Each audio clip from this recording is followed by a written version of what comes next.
Mouse, thank you very, very much. Thank you. Can I, before we start, hey, all the kids, you want to come up here and listen? Come on up here. Come up behind me. Because I'm not holding up between them and the pool, man. Come on. My name's Joe Biden, Vice President Biden. Everybody come on up and stand with me. What's your name? There's okay, Cherry. Look, folks, I want to set the record straight in a couple things. I'll wait till everybody gets up here. Hi. You're on television, so be good. Okay? You are, yeah. See those television cameras? Hi, Mommy. That's it.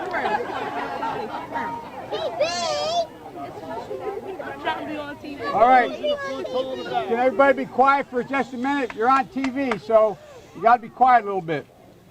Folks, look, I've received, because of the people of the state of Delaware, I've received an awful lot of wonderful honors all my career. The greatest honor was serving you for so long. But this does mean more to me than anything that's happened. My daughter Ashley's with me. My daughter Ashley got her first job down here at Kingswood out of school. She's a social worker. Bo is associated here. Anyway, the point I want to make is I owe you all. I owe this neighborhood. I learned so much. I was a kid from suburbia. I lived out in Mayfield in a split-level home with my grandpop living with us and in a 3-bedroom home with 4 kids, my grandpop. And folks, when it's a whole 100 years ago, but I was a senior in high school, and Przicki turned out to be a great athlete at the University of Delaware, but I was runner-up the state scoring championship here in football. I wasn't bad either. And but I wanted to get more involved. And I realized I lived in a neighborhood where I'd turn on the television and I'd see and listen to Dr. King and others. But I didn't know any black people. No, I really didn't. You didn't know any white people either. That's the truth. So I wanted to work here. And there's my daughter Ashley. Come on up here, Ash. And so what I did was I came down and I applied to the city of Wilmington for a job. And I was the only white employee here. And I learned so much. I learned that folks that I work with, like Spencer Henry and Lafayette Jackson and a whole range of people, Jamie Rolls, a lot of great people who were my fellow lifeguards. There were 13 of us. I learned that they treated me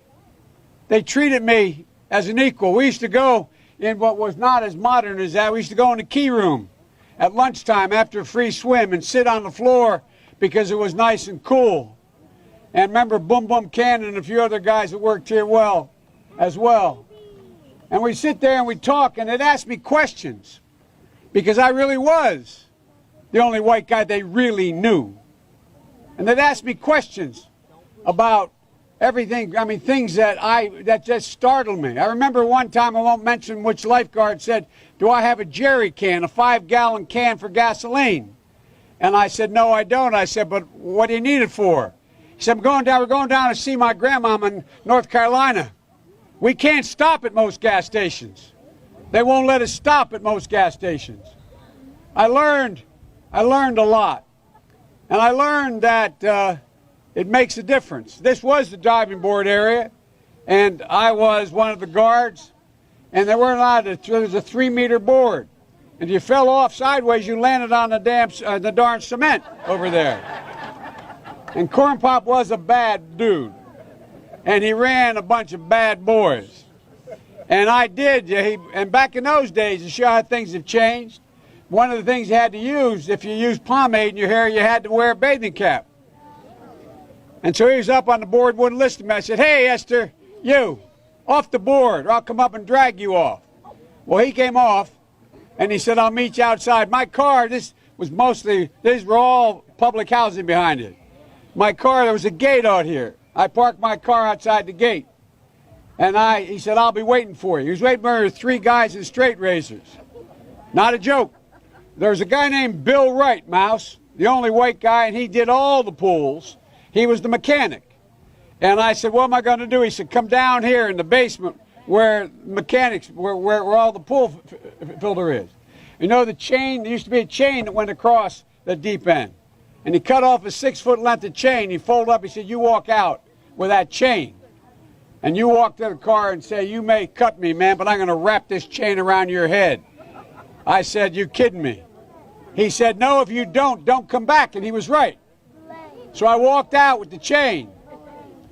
And I walked up to my car.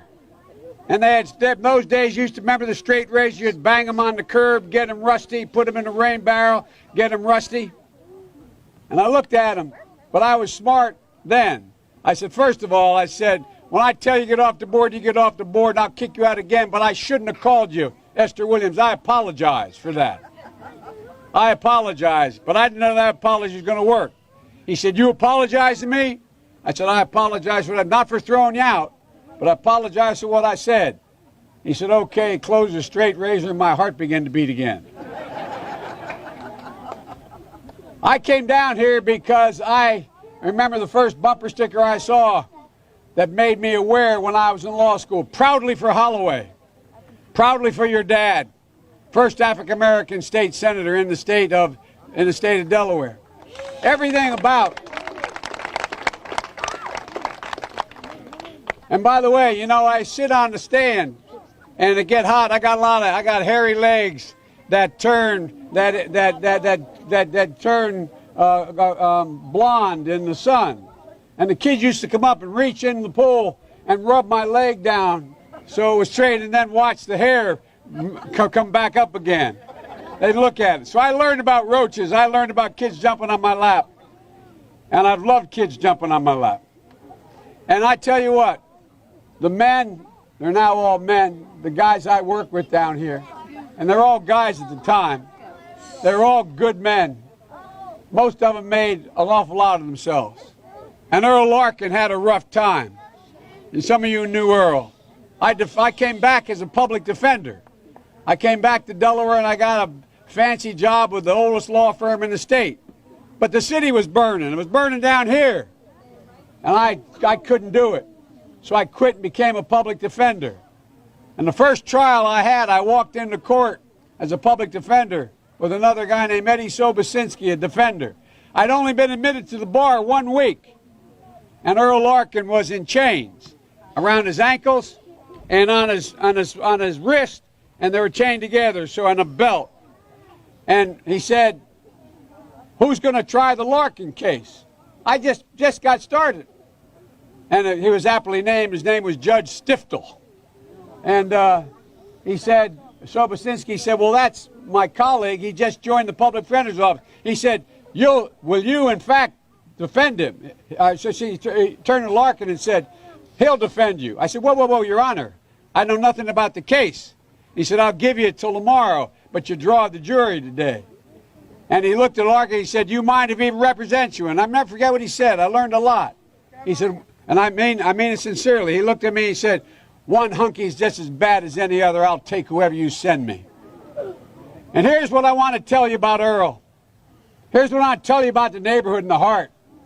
I defended him. He got beat up right on the other side of the field here. He walked along the tracks. He was a sailor in a sailor's uniform, the guy who he beat up and robbed. And so I thought he was innocent.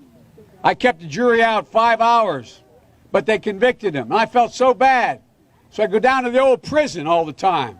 They had little wooden tables and two little chairs in a big dome you'd sit under where you'd be interviewed. And I was sitting there, Councilwoman, and the third time saying, I'm appealing this case. And finally he took the table and he flipped it up and he said, jumped up, and the guards came and grabbed him. He said, don't you understand, Joe? I did it. But here's the point. He cared about me. This is a man who saw me bleeding because I saw this guy going to jail and I thought he was innocent. There's character even in great problems. There's so much character in this neighborhood. There was so much character back then, too. So many people didn't get a shot. So many people didn't get a shot who could be standing right where Lisa's standing today a lot earlier, could be standing where I'm standing today. Let me end by saying, I was a pretty darn good lifeguard. Yeah, man. I taught swimming, too. And I remember going over, we used to play the other pools, and we played basketball at lunchtime, remember? We went over to Riverside, we played, and someone on the other team threw the ball to me by accident. And they looked at me and said, "Oh, God, I thought you were on my team." I'm thinking, I'm the only white boy within 20 miles. Remember, I'd get invited down to Baby Grand. I walk in and say, "Who's this guy?" And they say, "He's ours. He's ours." You've always had my back. The neighborhood's always had my back. And God willing, I've always had your back. And I'll always have it as long as I'm around. I love you. It's a great honor. Thank you very much. And if I were still a lifeguard, I'd say, time to get in the pool. Thanks, everybody. And Councilwoman, thank you so, so much for this honor. Thank you. So how you guys doing?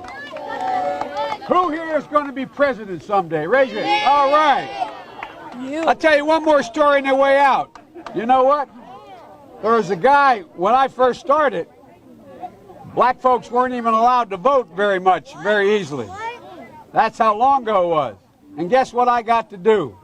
8 years ago, I got to be in the Wilmington train station, looking over the 3rd Street Bridge that had been burned to the ground, most of it, thinking nothing was ever going to get any better 40 years ago, waiting for a black man to pick me up, to take me 124 miles to be sworn in as President and Vice President of the United States. That's progress. We can make more. God love you all. What's your name?